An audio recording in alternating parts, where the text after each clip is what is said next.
এবাৰ এটা বিজনেছ মিটিঙত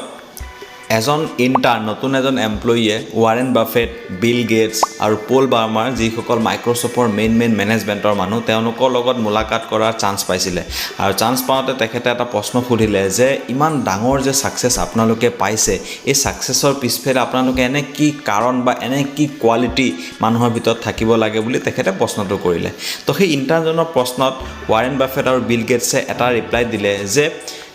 প্ৰথম কোৱালিটিটো হৈছে যে ফ'কাছ আপুনি যিটো কামেই কৰে সেই কামত পুৰা ফ'কাছ লগাই দিয়ক আৰু বাকী সকলোবোৰ কাম আপুনি পাহৰি যাওক কেৱল আপুনি আপোনাৰ কামটোত পুৰা ফ'কাছ থাকিব লাগিব আৰু দ্বিতীয় কোৱালিটিটো হ'ল যে